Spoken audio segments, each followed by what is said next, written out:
আমাদের থ্রিডির আজকের যে প্রথম ক্লাসে আমরা শেপ এডিটর নিয়ে আলোচনা করব। তো ভিডিওটা একটু লম্বা হতে পারে, মনোযোগ সহকারে দেখবেন। যদি আপনি মনোযোগ সহকারে দেখেন তাহলে আর এখানে কোনো কনফিউজ থাকবে না, আর এই শেপ এডিটর নিয়ে আপনাদের আর কোনো ঝুটঝামেলা থাকবে না। তাহলে আমরা সরাসরি চলে যাব এখন।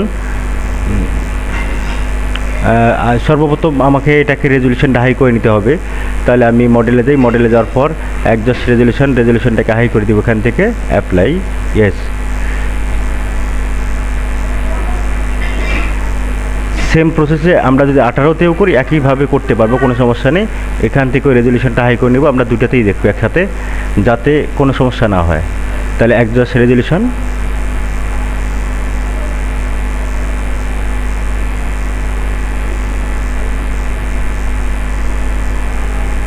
তো আমরা সর্বপ্রথম এখান থেকে কয়টা ভেক্টর আগে আঁকায় নেব, যেটা কাজ করব আর কি।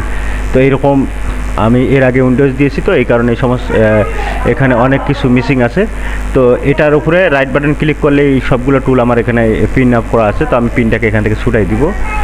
তো সর্বপ্রথম আমি এখান থেকে একটা সার্কেল নিয়ে নেই, 2-3টা সার্কেল নিয়ে নিই, এখানে একটা দিয়ে দিই, তারপরে একটা রেক্টেঙ্গেল দিয়ে দিব, তারপরে একটা স্টার চিহ্ন দিয়ে দিব,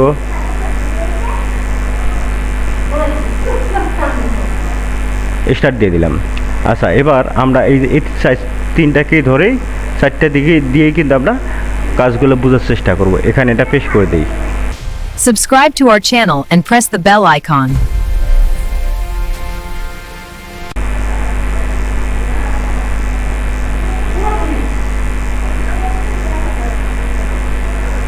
তো আমি বলেছিলাম যেহেতু শেপ এডিটর দিয়ে কাজ করব, তাহলে তার জন্য আমাকে রাইট বাটন ক্লিক করতে হবে মাউসের, শেপ এডিটর, অথবা এখান থেকে আমরা মডেলে গিয়েও শেপ এডিটর পাবো, পেয়ে যাবো এখানে, যেখান থেকে যাই না কেন। এটাতে এবার ক্লিক করব, ক্লিক করার পর ফুল ডাউন দিলাম। দেওয়ার পর আমাদের কিন্তু 3D ক্লাস মানে 3D ডিজাইন করার জন্য আমাদেরকে খেয়াল রাখতে হবে দুইটা টুল আমাদের বেশি কাজে লাগে। সেটা হলো, এক নাম্বারটা হলো এখানে টুয়েল সুইপ, আর দ্বিতীয় নাম্বারটা হলো এই শেপ এডিটর। এই দুটো দিয়ে কিন্তু আমরা বেশিরভাগ 3D কাজ করি। অন্য টুলস দিয়েও আমরা কাজ করি, এখানে আরও টুলস আছে, এগুলো দিয়ে আমরা কাজ করি। তবে এই টুলস দুটো আমাদেরকে লাগবেই, মানে যে কোনো কাজে আমাদেরকে এই টুলস দুটো ব্যবহার করতে হবে। একটা হলো টুয়েল শিপ, একটা হলো শেপ এডিটর। এই দুটো না হলে চলবে না, অন্যটা না হলেও চলবে। একটা থেকে আমরা আরেকটা দিয়ে আরেকটা সাহায্য নিয়ে আমরা করতে পারবো, কিন্তু যদি আমি এই দুটার কাজ না জানি তাহলে আমি 3D করতে পারবো না। তাহলে আমরা সর্বপ্রথম এটা যেহেতু বল, তো বলটাকে সিলেক্ট করি। বল দেখতে কীরকম হয় সাধারণত আমরা জানি, বল দেখতে রাউন্ড হয়। এখান থেকে আমরা এটাকে ঠেকাই দিয়ে দিব, অর্থাৎ 90 ডিগ্রি থাকবে এখানে। তারপরে এখানে কাজ দেখবো হলো আমরা limit to height, scale to height, এই দুটাই লাগবে। নো লিমিট আমাদের আপাতত প্রয়োজন নাই, আর কোনো কিছুর প্রয়োজন নাই। এখানে আমরা দুইটা অপশন দেখবো, limit to height, scale to height. তারপর দেখবো অ্যাড, মার্জাই, সাবট্রাক্ট, জিরো রিসেটের প্রয়োজন নাই, তাহলে জিরো দেখবো। মার্জলোর প্রয়োজন নাই, আপাতত প্রয়োজন নাই। মার্জাই প্রয়োজন আছে, অ্যাড, সাবট্রাক্ট, জিরো। তাহলে 1, 2, 3, 4, আর এখানে আমরা 2টা 4 আর 2 6টার কাজ দেখবো। তারপর এখানে স্টার্ট হাইট আছে, স্টার্ট হাইটটা কী সেটাও আমরা দেখবো। তাহলে সর্বপ্রথম আমরা এখান থেকে হলো এটাকে ফুলাই দিব। ফুলাই দেওয়ার জন্য স্কেল টু হাইট, অর্থাৎ এটাকে রাউন্ড করে গোল করে দিয়ে দিবে। তো স্কেল টু হাইটটা কি আমরা আগে সেটা দেখি। এখান থেকে আমরা হাইটটা দিয়ে দিব, সাপোজ ধরলাম 12 মিলি দিয়ে দিব। দেওয়ার পর এখানে মার্জাই ক্লিক করলাম। এই যে আমার ডিজাইনটা এখন গোল হয়ে গেছে, একদম ফুল গোল, অর্থাৎ স্কেল করে গোল করে দিয়েছে। আর তারপরে আমরা একইভাবে এটাকে যদি ধরি, আবার এখান থেকে 90 ডিগ্রি ঠেকাই দিলাম। তারপর আমি এখানে যাব লিমিট টু হাইট। আগে এটাকে দেখলাম স্কেল টু হাইট, এখন দেখবো হলো লিমিট টু হাইট। তা লিমিট টু হাইট আমি এটাতেও 12 মিলি দিয়ে দিই। দেওয়ার পরে এখানে মার্জাই দিয়ে দেবো।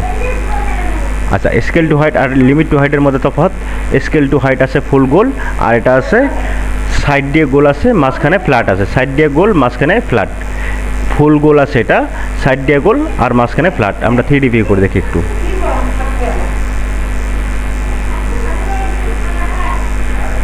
এটা হলো লিমিট টু হাইট আর এটা হলো স্কেল টু হাইট। কখনো কখনো আমাদের ডিজাইন এরকম দেখতে হয়, আবার কখনো কখনো ডিজাইন দেখতে এরকম হয়। যখন যেটা প্রয়োজন পড়বে আমরা এটাতে কাজ এই কাজ ওখানে আমরা ব্যবহার করতে পারবো। আচ্ছা, তারপরে এখান থেকে আমরা আসি, তাহলে স্কেল টু হাইট আর লিমিট টু হাইট এই দুটার কাজকে আমরা বুঝতে পারলাম। তো এখানে যদি আমরা সিলেক্ট করি এটাকে ফুল ডাউন, তারপর হলো স্কেল টু হাইট, এটাকেও 12 মিলি দেই, দেওয়ার পরে মার্জ হাই দিয়ে দিব।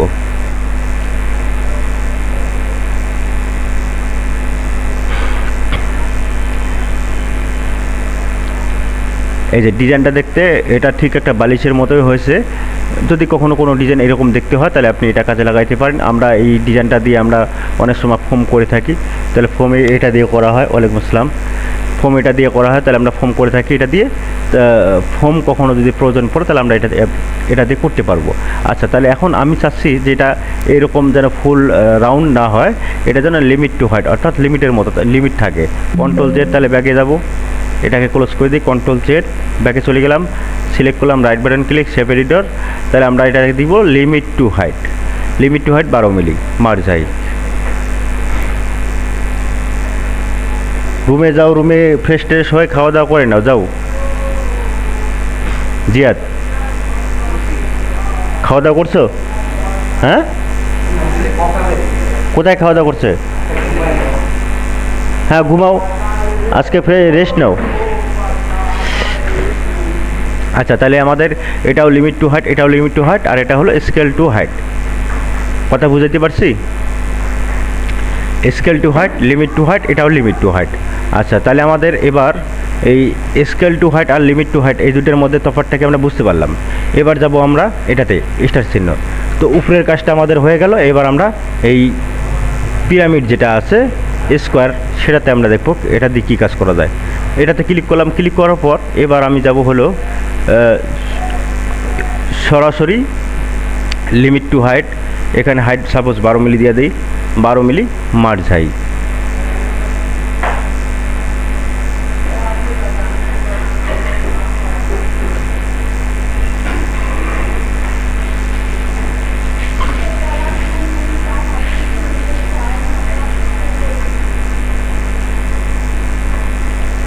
আচ্ছা, এটা লিমিট টু হাইট দেওয়াতে কিন্তু অনেক সময় এরকম ডিজাইন লাগতে পারে।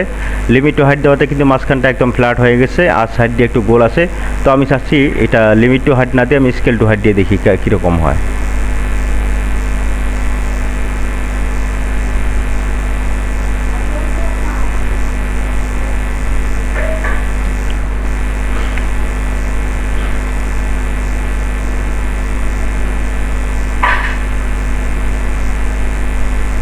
থ্রিডি ভিউ করে দেখি একটু কীরকম দেখা যাচ্ছে।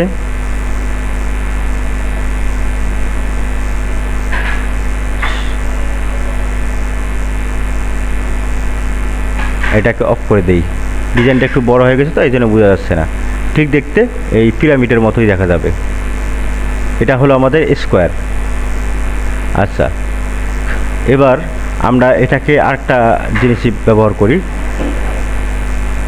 ধরে নিলাম অনেক সময় দেখা যায় যে এখানে কিছু কিছু ডিজাইন থাকে যেটা বাটাল, ছোট বাটাল দিয়ে কাটার দাগ থাকে। ধরে নিলাম এটা এরকম আছে। এবার এটাকে আমরা সিলেক্ট করলাম, সিলেক্ট করার পর এটাকে অবশ্যই পুরো জয়েন করতে হবে, কারণ শেপ এডিটর ওপেন ভেক্টর নেবে না, সবসময় ক্লোজ ভেক্টরই নেবে। এটাকে সিলেক্ট করলাম, সিলেক্ট করার পর এটাতে ক্লিক করলাম। এই যে এটা ডিফল্টভাবে 45 ডিগ্রি অ্যাঙ্গেল সবসময় থাকবে, 45 ডিগ্রি অ্যাঙ্গেল থাকবে, এর বেশি দেওয়া যাবে না। তারপর হলো স্কেল টু হাইট, হাইট এখানে সাপোজ আমি 5 মিলি দিয়ে দিই, তারপর সাবট্রাক্ট, অর্থাৎ একটা বাটালের যে দাগটা থাকবে, কাটার দাগটা, সেই দাগটা কিন্তু আমার এখানে পড়ে যাবে।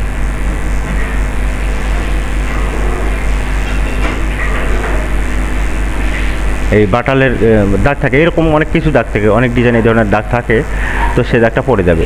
আচ্ছা, এবার হলো আমরা আরেকটা জিনিস দেখবো। এখান থেকে অফসেট দিয়ে দিব হলো 12 মিলি ইনসাইড ক্লোজ। আমরা এখানে দেখলাম হলো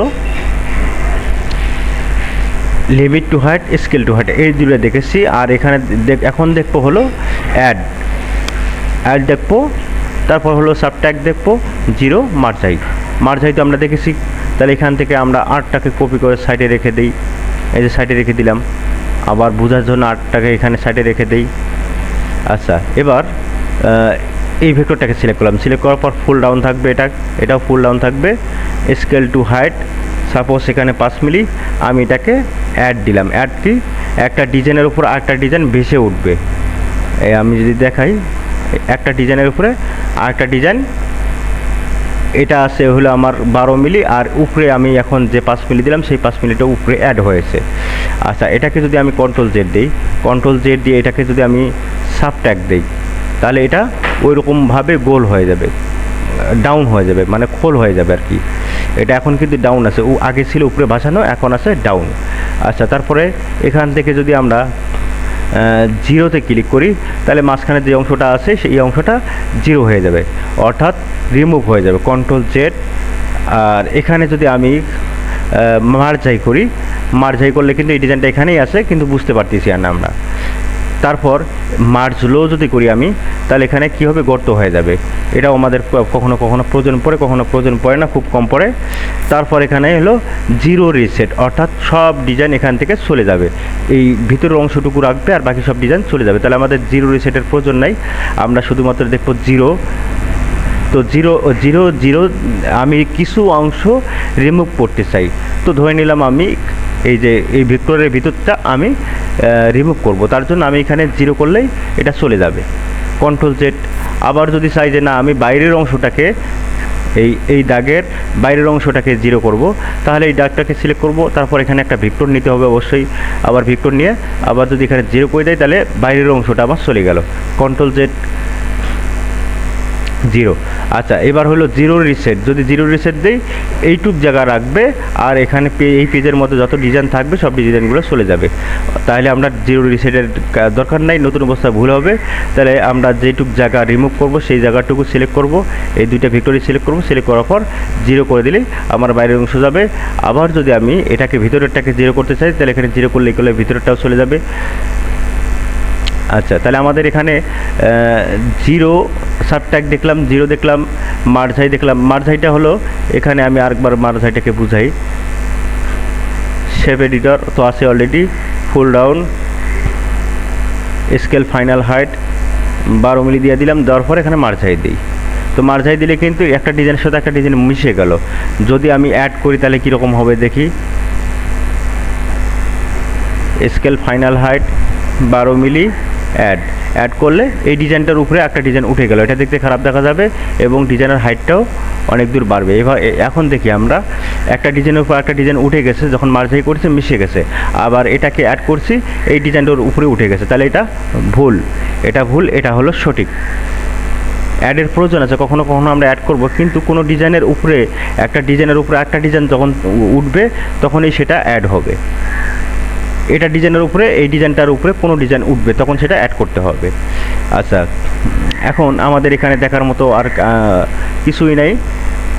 এখানে আছে স্কেল টু হাইট, তারপর হলো অ্যাড, সাবট্যাগ, 0, মার্জাই, সব কিছু এগুলো দেখলাম। এগুলো প্র্যাকটিস করলে কিন্তু আপনারা মোটামুটি কাজ বুঝতে পারবেন। যদি এই ভিডিওটা মনোযোগ সহকারে দেখেন, তাহলে শেপ এডিটরের কাজ আর কখনো ভুল হবে না। ঠিক আছে, ভালো থাকবেন।